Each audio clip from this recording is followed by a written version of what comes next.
kasih kepada Ibu Triase. Assalamualaikum warahmatullahi wabarakatuh. Waalaikumsalam warahmatullahi wabarakatuh.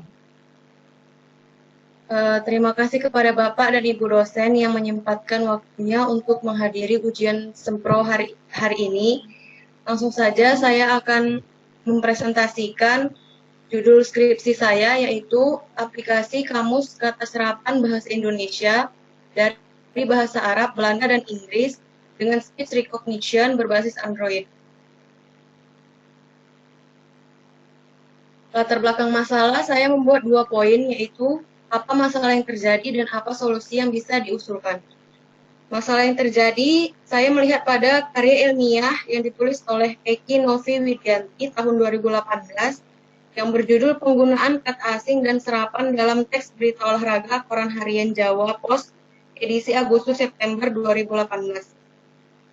Pada penelitian tersebut dibahas tentang kesalahan penggunaan kata serapan pada koran, yang saya ambil suatu contoh, yaitu kata serapan injury time yang merupakan kata serapan dari bahasa Inggris yang berarti waktu terluka. Pada bidang olahraga, kata ini dimaksudkan untuk penambahan waktu jika banyak pemain yang terluka. Istilah itu bisa menjadi alternatif untuk penyampaian kata secara ringkas, namun tidak dapat dimengerti semua orang jika tidak dituliskan dengan kata yang jelas. Hanya penikmat olahraga yang dapat mengerti maksud dari kata tersebut.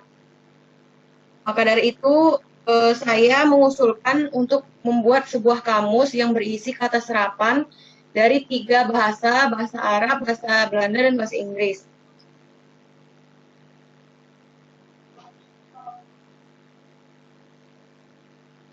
Yang kedua, pada karya ilmiah Muhammad Hatta tahun 2016, dia meneliti tentang pembuatan aplikasi kamus kata serapan bahasa Indonesia Inggris dengan fitur autocomplete text. Di situ dibahas kata-kata serapan dari bahasa Inggris dengan menggunakan fitur autocomplete text, yaitu pencarian dengan menampilkan perkiraan kata yang akan dimasukkan tanpa harus mengetikkan keseluruhan kata.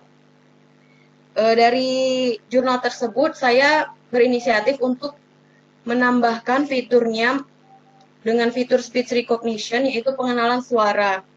Jadi, pengguna tidak perlu mengetikkan kata, hanya dengan menyebutkan kata yang ingin dicari.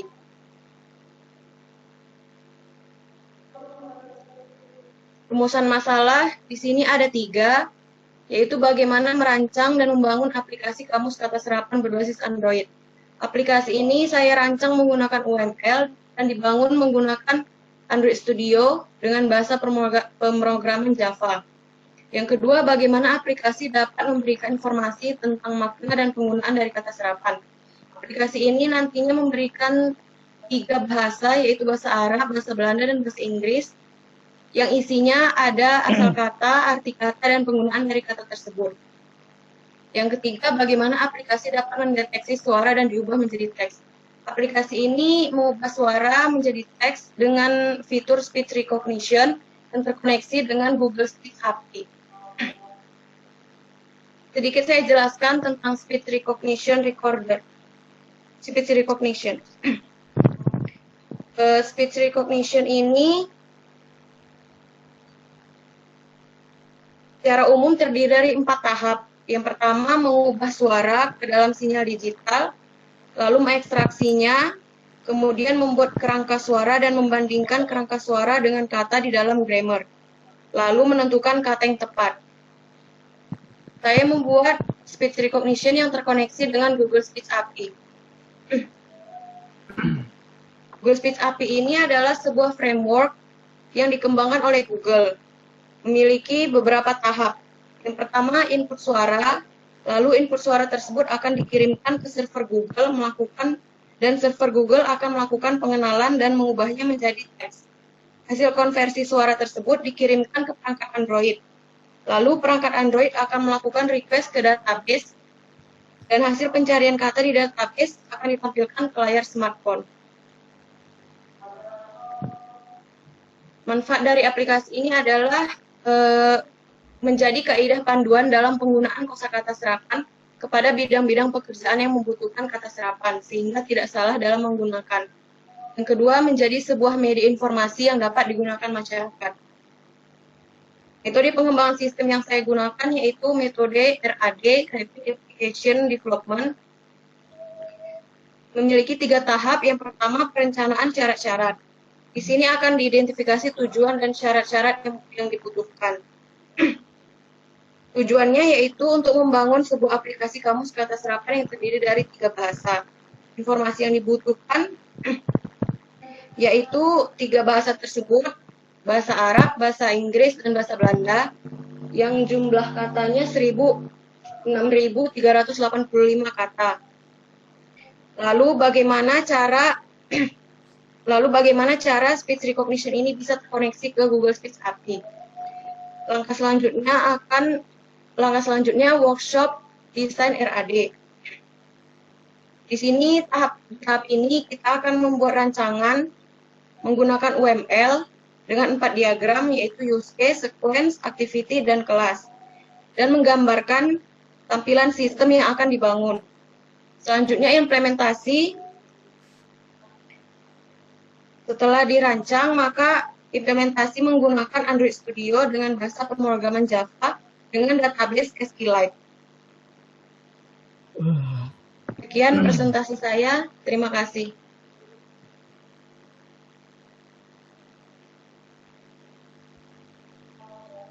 Saya kembalikan kepada Ibu Riasa. Oke, terima kasih Fahira untuk presentasinya. Selanjutnya adalah masukan yang akan disampaikan kepada penguji pertama, yaitu Pak yang Dr. Swendri MKom, calon dokter kita. Amin. Kepada Bapak dipersilakan dengan segala hormat. Bisa dengar suara saya, Fahira? Bisa, Pak. Pak Haji, masuk Pak Haji. Pak Haji. Assalamualaikum. Waalaikumsalam. Oh. Udah, nanti sama pula pertanyaannya. Ada kan? Ada. Nah, Ya. gitulah Pak Haji. Puasa di Baik, capture ini puasa ya. Pada Bu Sekretaris Jurusan Bu Triase, Dr. Bu Triase. Amin. Telah memberikan kesempatan kepada saya selaku penguji 1 pada seminar proposal hari ini. Baik adik kami Fahira Khalida, terima kasih juga sudah mempresentasikan hasil dari proposal skripsinya yang telah dibimbing tentunya dengan pembimbing yang sudah ahli di bidangnya. Baik, mungkin saya sendiri ada 5 pertanyaan sederhana, ya maklum ya, kalau mungkin saya harus siapkan pertanyaannya secara struktur ke Anda. Pertanyaan ini tidak akan menambah-nambah dari hasil proposal saudara, tapi ini sesuai dengan sesuatu yang artinya apa yang terdapat dalam proposal skripsi Anda. Ada 5 pertanyaan yang nggak bisa saya jawab. Nah, jadi tolong bantu saya untuk menjawab. Pertama, di mana tempat observasi atau objek penelitian Anda? Karena saya baca proposalnya nggak ada di sana. Di mana tempat observasi? Saya melakukan penelitian di Universitas Negeri Medan, Pak. Khususnya di jurusan Bahasa Indonesianya. Yang kedua, apa permasalahannya di sana? Permasalahannya saya meneliti surat kabar yang terdapat banyak kesalahan kata dalam penggunaan kata serapan. Begini, saya belum tahu kalau seandainya ada peraturan bahwasanya boleh di program studi untuk membuat skripsi dengan metode studi literatur. Kalau saudara buat itu berarti studi literatur. Saudara meneliti apa yang sudah diteliti orang, hanya dari hasil penelitiannya saja. Jadi ini tolong nanti diklarifikasi ke Prodi, karena belum pernah ada mahasiswa informasi membuat skripsi studi literatur. Jadi selama ini hanya membuat program dari hasil penelitian gitu. Silakan. Studi pustaka, Pak. Iya, sama. Studi literatur ya studi pustaka juga. Nah ini satu. Jadi nanti tolong ini. Kalau seandainya tidak ada objek penelitiannya, berarti ini penelitian saudara tidak ilmiah. Oke? Karena objeknya tidak ada. Objek yang diteliti juga tidak ada. Oke, jadi permasalahannya belum terjawab. Karena ini hanya studi pustaka atau studi literatur saja. Kemudian yang ketiga, siapa pengguna produk penelitian Anda ini yang akan saudara tuju? Aplikasi ini bisa digunakan dalam bidang akademik, Pak. Mahasiswa Akademik? atau pelajar. Iya, Pak. Dari mana Anda tahu bahwasannya itu berguna untuk orang itu? Karena kan Pak, saya melakukan wawancaranya ke lulusan Bahasa Indonesia, Pak. Dia mengatakan kalau mata kuliah kata serapan itu sumbernya apa ya dijumpai gitu, Pak. Anda wawancaranya ke pakarnya atau alumni atau mahasiswa?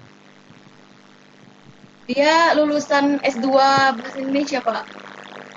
Berarti Tapi alumni. belum jadi dosen gitu, Pak. Alumni. Iya. Alumni sama mahasiswa berbeda nggak? Dia kan alumninya tapi sudah S2, Pak. Sudah akan menjadi S2, dosen. S3, S4, S5. Kalau mahasiswa dengan alumni beda nggak? Beda, Pak. Berbeda, berarti penelitian saudara belum ada. Maksudnya, Pak? Ya saudara observasinya ke alumni, tapi tadi katanya ke mahasiswa atau akademik. Itu observasi ininya, Pak. Saya kan mencari tahu sebenarnya kata serapan ini digunakan enggak di perkuliahan gitu, Pak. Jadi saya ke mahasiswanya kayak bertanya sebenarnya kata serapan ini penting enggak gitu di kuliah mereka gitu, Pak. Tapi saya mencari datanya itu wawancaranya ke lulusan tadi, Pak. Tadi pertanyaannya, siapa pengguna produk penelitian Anda? Banyak, Pak. Ada bidang akademik, dosen, translator, penggiat bahasa, biasanya kerja di balai bahasa, lalu penulis media cetak, dan editor. Anda dari mana tahunya bahwasanya itu berfungsi untuk orang itu? Anda observasinya ke alumni. Gimana Anda tahu bahwasanya bisa untuk kami sebagai dosen? Dosen di bidang bahasa, Pak. Bahasa. Iya. Anda observasinya ke alumni. Kok bisa Anda bilang bahwasanya itu bermanfaat untuk kami?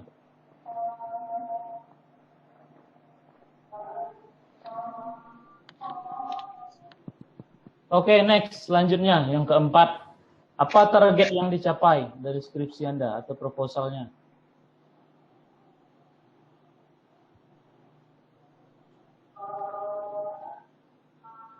Halo.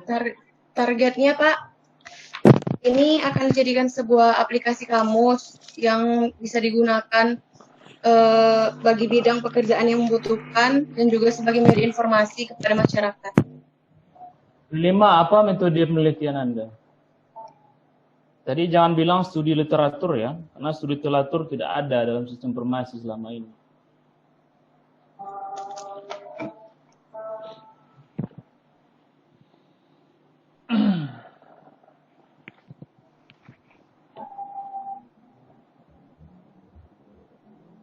Metode penelitian saya, Pak,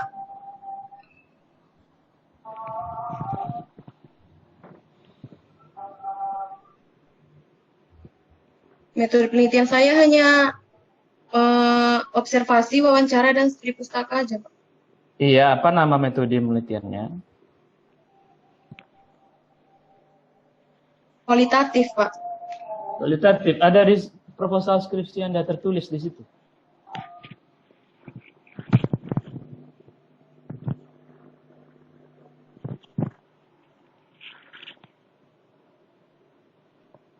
Oke, tidak ada. Oke, mungkin dari saya itu saja. Ada mungkin sedikit saran untuk saudara. Ya, kalau sebisa mungkin ya, mohon ini nanti dikonsultasikan lagi. Pertama, rancanglah metode penelitiannya apa sesuai dengan prodi saudara. Kemudian ikuti rule metode itu. Dan jangan lupa tempat observasinya itu di mana. Kalau seandainya tempat observasi itu saudara nyatakan bermasalah, maka rancang programnya dan implementasikan ke yang bersangkutan. Nah, kayak Sistri tadi, saya ikuti dari awal sampai akhir walaupun tidak saya hidupkan video. Jadi tempat observasi dia itu UPZ dan program dia itu bermanfaat untuk UPZ. Nah, begitu aturan mainnya gitu. Jadi saudara observasinya kemana gitu. Kemudian targetnya itu apa sesuai dengan tempat observasi gitu. Jadi saudara observasi entah kemana gitu. Nah, jadi yang ibaratnya karya ilmiah, tentukan metodenya, terus ada tempat observasinya, apa tujuan yang mau dicapai, itu sesuai semua itu. Coba lihat saudara, teman-teman saudara yang sudah, ya artinya sudah selesai, coba baca skripsinya, sesuaikan. Kalau ini masih ngambang ini, siapa penggunanya masih ngambang. Jadi kalau bisa ada kontribusinya. Oke, nah, mungkin dari saya itu saja. Terima kasih atas waktunya. Nanti ini pertanyaannya saya share ke WA aja. Kalau nggak bisa lewat dari sini. Terima kasih, saya kembalikan ke Bu Triasi. Terima kasih kepada calon dokter Pak Sendri untuk masukannya kepada adik kita, Pak Hira Halisa. Selanjutnya adalah masukan akan disampaikan oleh penguji dua yaitu Pak Dokter, sedikit lagi dokter, Pak Dokter Ali Ikhwan, MKom. Para Bapak dipersilahkan dengan hormat. Baik. Assalamualaikum warahmatullahi wabarakatuh. Waalaikumsalam. Baik, langsung saja. Nah, di sini ada yang mau saya tanyakan. Langsung saja ya. Di sini ada di batasan masalah. Nah, di situ ada poin kelima. Di situ saya baca terdapat 3 bahasa, itu bahasa Arab, bahasa Belanda, dan bahasa Inggris. Nah, itu kira-kira di batasan masalah kenapa berbeda dia untuk penggunaan batasan masalahnya? Apa alasannya?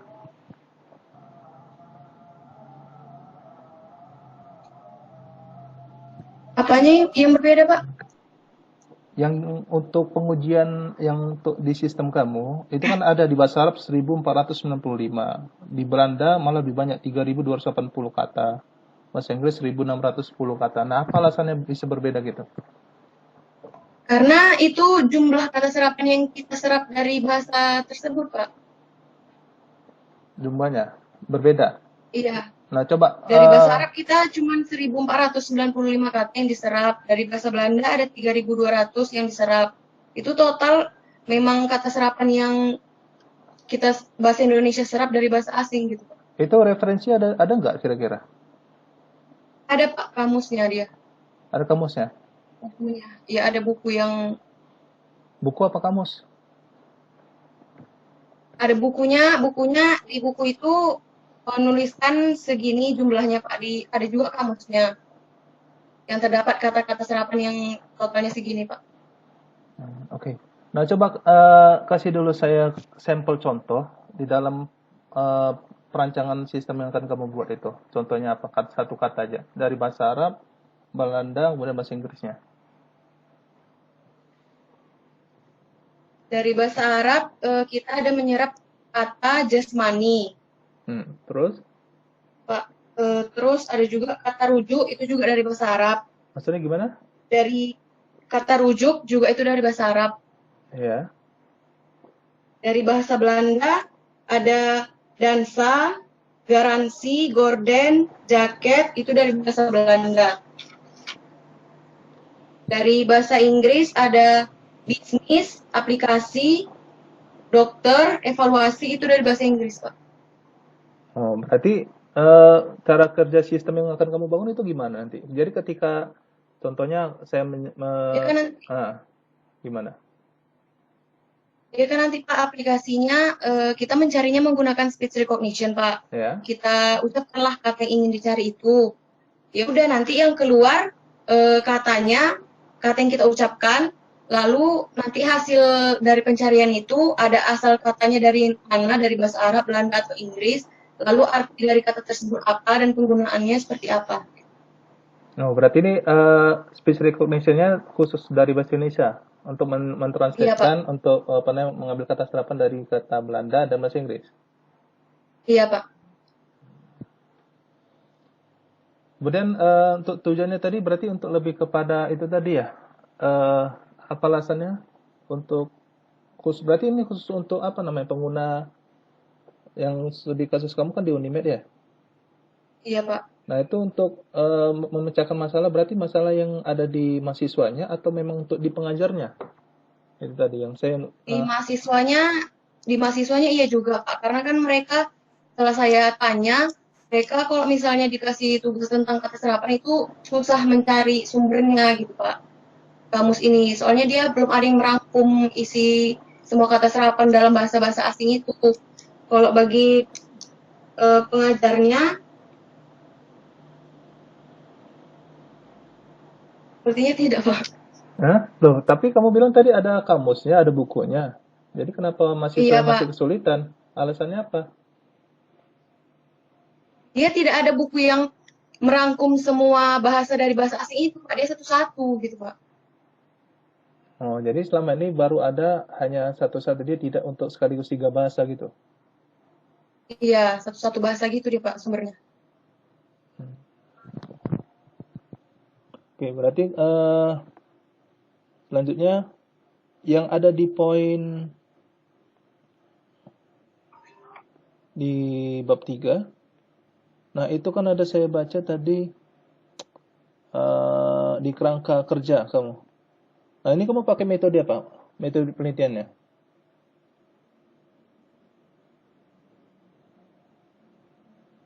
Metode pengumpulan data Pak. Pengumpulan data itu metode apa namanya?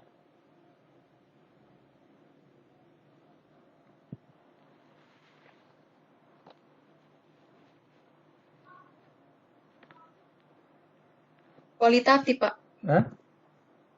Kualitatif. Kualitatif pengumpulan data?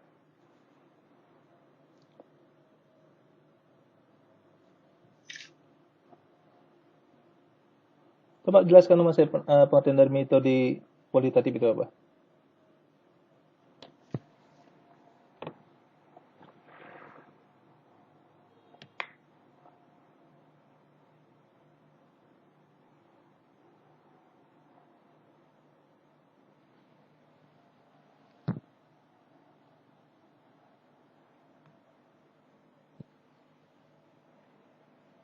Maaf ya Pak Haji, kalau seandainya tidak ada dalam proposal skripsi saudara, tidak perlu ditambah-tambah.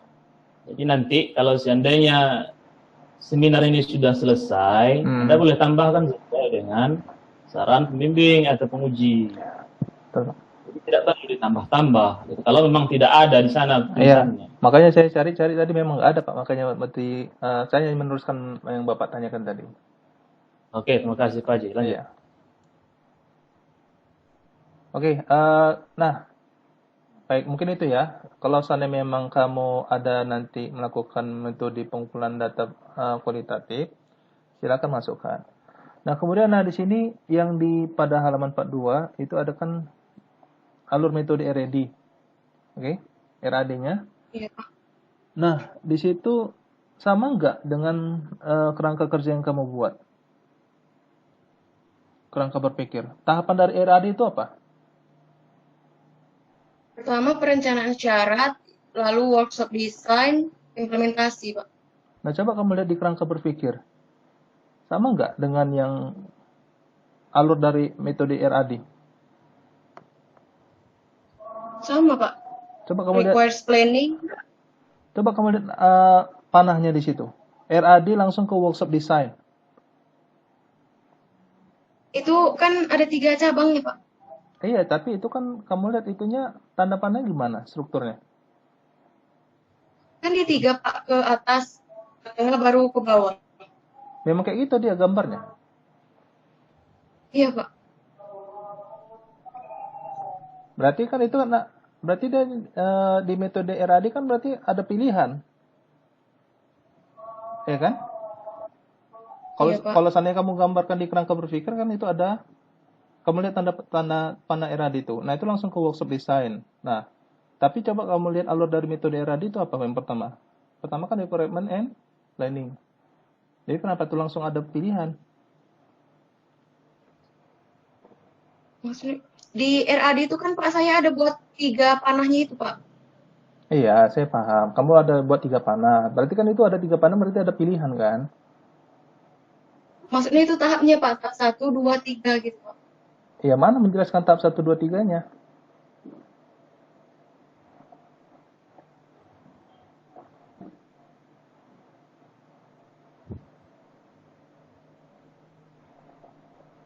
Tahu maksud saya? Nah, ini kan kamu kan ada penjelasan yang kamu buat itu. Tahapan dari RAD. Pertama itu kan ada requirement and plan, ya kan? Yang planning.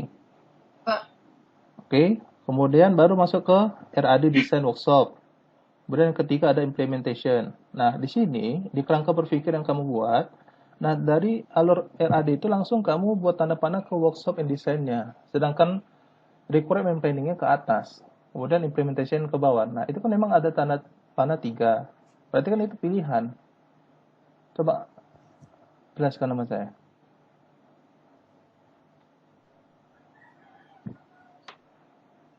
Maksud saya gini, Pak. Dia kan tahapnya kan ada 3, Pak. Yang pertama itu yang paling atas, requires planning. Lalu yang di tengah, lalu implementation gitu, Pak.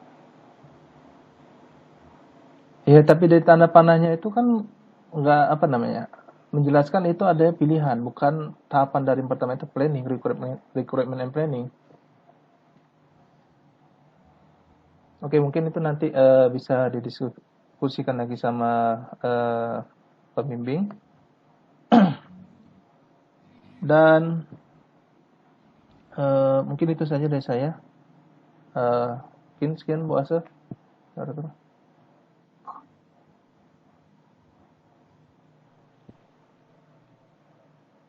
Bu Triasa? Ya Pak Ali. Sudah Pak Ali? Sudah. Oke. Terima kasih kepada calon dokter kita Pak Ali Ihwan. Semoga masukannya bisa bermanfaat untuk Fahira dan dapat diperbaiki. Selanjutnya Fahira bisa di close ininya presentasinya.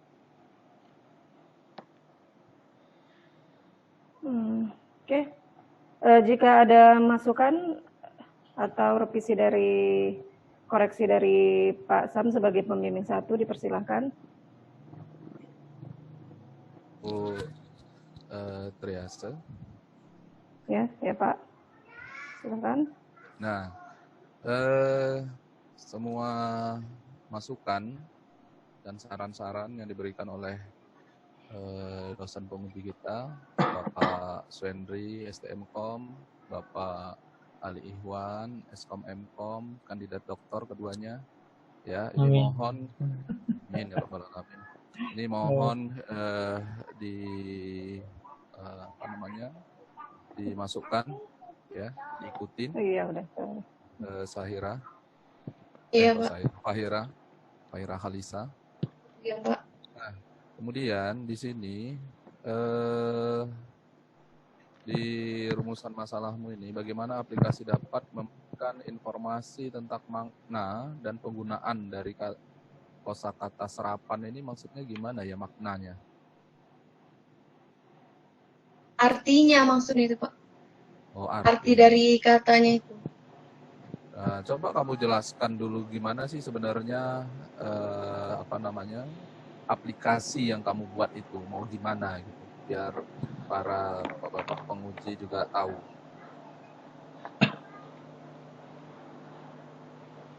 Jadi gini Pak, aplikasinya ini kan nanti dia bentuknya seperti kamus. Ya. Dalam pas kita masuk ke kamus itu kan Pak, dia ada pencarian kata. Jadi saya membuat pencarian katanya itu menggunakan speech recognition. Jadi pengguna itu tidak perlu mengetikkan kata yang ingin dicari, hanya dengan mengucapkan saja kata yang ingin dicari tersebut, lalu keluar hasil dari kata itu. Hasilnya itu nanti berupa asal kata yang dicari, seperti contohnya jasmani, misalnya kita sebutkan kan Pak. Jadi nanti asal katanya dari mana? Asal kata jasmani itu adalah berasal dari bahasa Arab yang artinya raga. Terus penggunaannya untuk apa? Sebagai kata kerja, sebagai kata benda, seperti itu Pak. Gitu ya. Iya Pak. Jadi membuat aplikasi kamus. Iya Pak, kamus. Oke. Nah, diperkuat juga tadi saran-saran dari Pak Swendri ya. Itu observasinya, kemudian siapa penggunanya, target yang mau dicapai, metode yang digunakan. Nah, itu masukan-masukannya tolong dicatat. Ya, Iya, saudara. Pak Iya Ira. Pak. Oke, mudah saya itu aja, Bu Ase. Saya kembalikan. Terima kasih kepada pembimbing 1 untuk masukan dan sarannya kepada Pak Hira. Selanjutnya pembimbing 2-nya saya sendiri. Ya sepertinya saya juga mungkin ngebimbingnya Pak Hira ini juga tidak begitu detail. Nah itu dia, sehingga ada mungkin seperti yang koreksi dari Pak Swendri itu benar sekali, tidak ada Viral. mohon maaf ada sedikit ini gangguan. Mungkin memang ada yang kesalahan di siapa tempat penelitiannya. Jadi tempat penelitiannya tidak match dengan hasil keluaran sebagai tujuan dari penelitian tadi, itu tidak match. Ada yang lari, karena tadi kamu menjelaskan latar belakangnya, kamu cerita dari media massa. Sebenarnya kamu ada cerita bahwa jadi itu dan mahasiswa, jadi mungkin ada dikurangi sedikit saja, yang tidak perlu ke media massa, tapi hanya khusus ke prodi aja nanti fokus masalahnya. Jadi ada perbaikan. Itu saja masukan dari saya karena sudah ada pengganggu. Terima kasih kepada Fahira dan kepada pembimbing serta penguji yang sudah memberikan waktunya untuk melakukan presentasi kita secara conference. Kepada Fahira dipersilakan untuk menutup. Terima kasih. Demikian presentasi proposal saya. Wassalamualaikum warahmatullahi wabarakatuh. Waalaikumsalam. Waalaikumsalam. Nah, karena kita